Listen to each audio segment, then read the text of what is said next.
আপনি যদি সারা বিশ্বের পরিস্থিতি দেখেন, শক্তিশালী রাষ্ট্রগুলি তুলনামূলক দুর্বল রাষ্ট্রগুলির উপর আক্রমণ চালাচ্ছে, লুণ্ঠন করছে, লুটপাট করছে, তাদের সরকারের পতন ঘটাচ্ছে।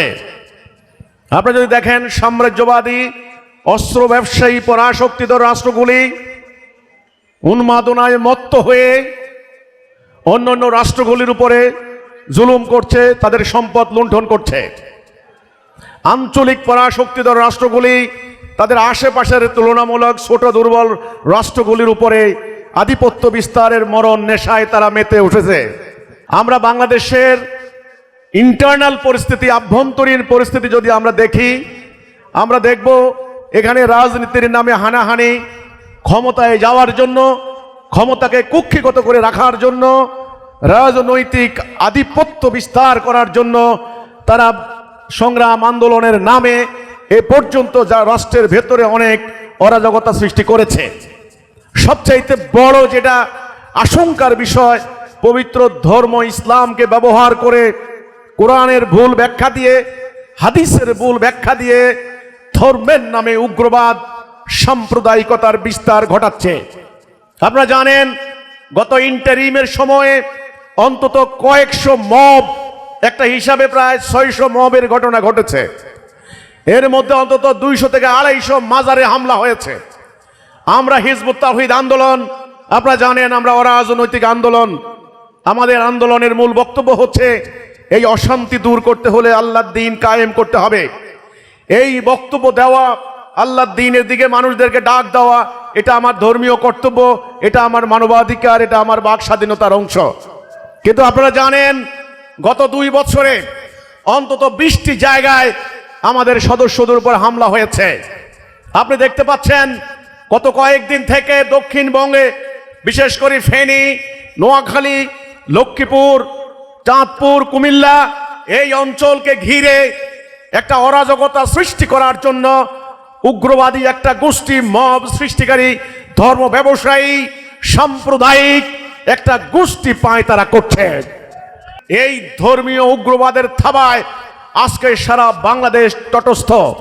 আপনার উত্তরবঙ্গে একটা মূর্তি নির্মাণকে কেন্দ্র করে সাংঘাতিক ধরনের অস্থিতিশীল পরিস্থিতি চলছে। আমরা শুনতে পাচ্ছি বাংলাদেশকে নিয়ে একটা গভীর চক্রান্ত হচ্ছে। ইতোমধ্যেই আপনারা জানেন পার্বত্য চট্টগ্রাম নিয়ে ষড়যন্ত্র হচ্ছে, রংপুরকে আলাদা করে নেওয়ার জন্য চক্রান্ত করছে, সেন্ট মার্টিনসকে নিয়ে যাওয়ার জন্য চক্রান্ত করছে। আপনারা জানেন যে মিয়ানমারের 24 লক্ষ মুসলমানকে তাদের ভিটে বাড়ি থেকে তাড়িয়ে দিয়ে আজকে তারা উদ্বাস্তু। এই অন্যায়ের বিরুদ্ধে কেউ কোনো কথা বলছে না। আজকে বাংলাদেশ বিশ্ব রাজনীতির গ্র্যাভিটি অফ সেন্টার পয়েন্ট যাকে বলা হয়, যে বিশ্ব রাজনীতির ভর কেন্দ্র, যে এই ভর কেন্দ্রে পরিণত হয়েছে। এখানে একটা রাজনৈতিক আধিপত্য বিস্তার করার জন্য চীন, ভারত, আমেরিকা, রাশিয়া সবাই চেষ্টা করছে। তো আমরা বলতে চাই, এই উগ্রবাদ, এই সাম্রাজ্যবাদী আগ্রাসন, এই অরাজকতা, অন্যায় যদি বন্ধ করতে হয় তাহলে আমাদেরকে ঐক্যবদ্ধভাবে সংগ্রাম করতে হবে। এই সংগ্রাম হবে অন্যায়ের বিরুদ্ধে সংগ্রাম, এই সংগ্রাম হবে ন্যায় প্রতিষ্ঠার সংগ্রাম, যাবতীয় সন্ত্রাসবাদের বিরুদ্ধে সংগ্রাম, এই সংগ্রাম হবে আমাদের মানবাধিকার, বাক স্বাধীনতা রক্ষার সংগ্রাম।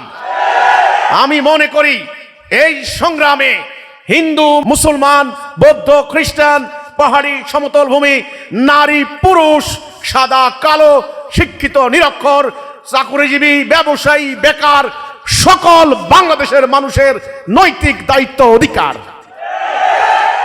সংগ্রাম করতে হবে ঐক্যবদ্ধ হয়ে। এখন ঐক্যবদ্ধ হওয়ার উপায় কি সেই কথা আমরা তুলে ধরছি।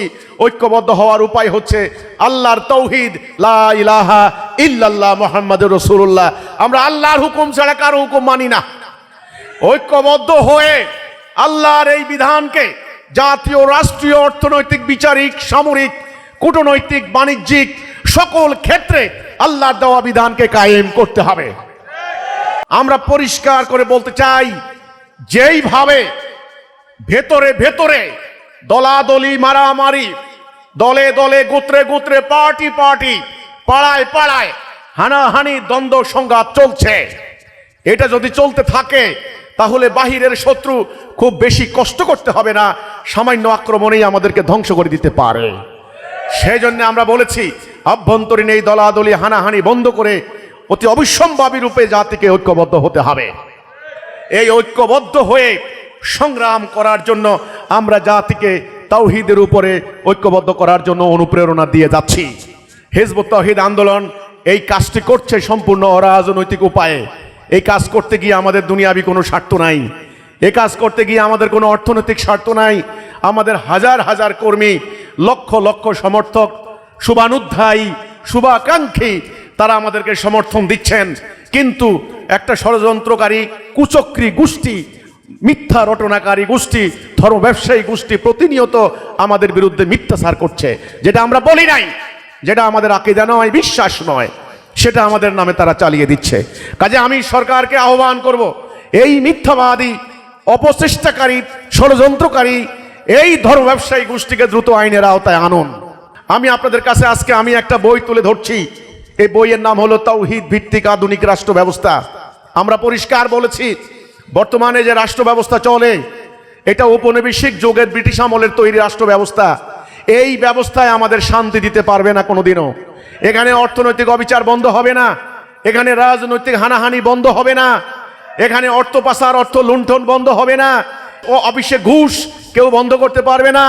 এখানে যত একদিন যাবে সরকারগুলি রাষ্ট্র পরিচালনার জন্য নতুন নতুন করে ট্যাক্স বসাইতে হবে। জনগণের জীবনযাত্রা আরো কঠিন হবে, সহজ হবে না। যত এক বছর যাবে এই রাষ্ট্র তত ঋণগ্রস্ত হবে। অলরেডি বাংলাদেশ প্রায় $113 বিলিয়ন বিদেশের কাছে ঋণী। প্রতিটা মানুষ সোয়া লক্ষ টাকার ঋণ। একেবারে রেল স্টেশনে জন্ম নিলেও তার মাথায় এখন লক্ষ টাকা ঋণ। সরকার নতুন বাজেট করেছেন, সেই বাজেট বাস্তবায়নের জন্য নানান ধরনের ট্যাক্সের কথা চিন্তা করছেন। কাজে আমরা বলেছি এই ব্যবস্থা বাস্তবায়ন রেখে ব্রিটিশ আমলের ঔপনিবেশিক যুগের এই ব্যবস্থা আমাদেরকে সুখ, শান্তি, ন্যায় বিচার, মানবতা, মানবাধিকার, আইনের শাসন দিতে পারবে না। আমরা বলেছি এই ব্যবস্থাকে পরিবর্তন করতে হবে। এটা দরকার হচ্ছে জনগণের সিদ্ধান্ত, দরকার হচ্ছে জনগণের সতর্কতা, দরকার হচ্ছে জনগণের সচেতনতা।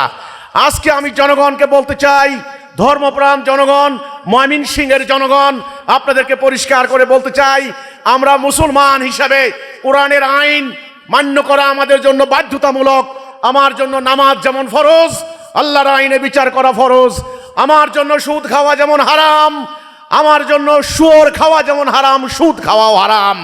আমার জন্য রোজা রাখা যেমন ফরজ, দিন কায়েম করাও ফরজ, জিহাদ করাও ফরজ। আমি যে আল্লাহর জন্য সেজদা করি সেই আল্লাহর হুকুমে আমার রাষ্ট্র চলবে।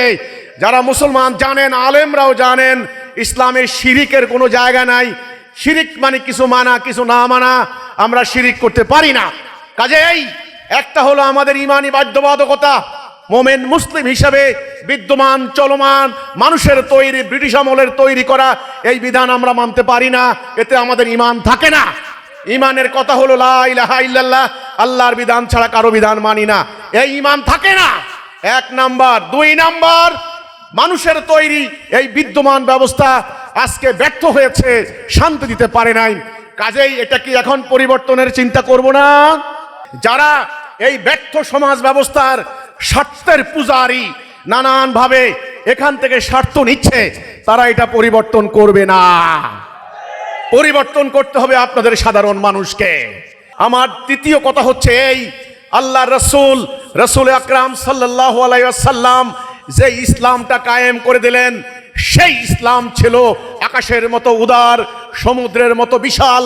সেই ইসলামে কোনো বাড়াবাড়ি ছিল না, সেই ইসলামে কোনো উগ্রবাদ ছিল না, সেই ইসলামে নারীদেরকে বাক্সবন্দি ছিল না, সেই ইসলামে অভাব দারিদ্র ছিল না, সেই ইসলামে কোনো জোর জবরদস্তি ছিল না। সেই ইসলামের মোমেনরা ছিলেন ঐক্যবদ্ধ, তারা মানবতা প্রতিষ্ঠার জন্য সংগ্রাম করেছেন। আমরা বলেছি আল্লাহ রসুলের সেই প্রকৃত ইসলাম আজ হারিয়ে গেছে। এই প্রকৃত ইসলামের রূপরেখা, এই প্রকৃত ইসলামের সন্ধান আজকে দিয়ে যাচ্ছে হিজবুত তাওহীদ। এই প্রকৃত ইসলাম আল্লাহ জামানার ইমামুজ্জামান হিজবুত তাওহীদ আন্দোলনের প্রতিষ্ঠাতা এমামুজ্জামানকে আল্লাহ দান করেছেন। তিনি উপলব্ধি করেছেন, তিনি বুঝতে পেরেছেন, আল্লাহ ওনাকে সেই জ্ঞান দান করেছেন। তিনি হিজবুত তাওহীদ আন্দোলন প্রতিষ্ঠা করে এই প্রকৃত ইসলাম প্রতিষ্ঠার জন্য আজকে মানব জাতিকে ডাক দিয়ে যাচ্ছেন।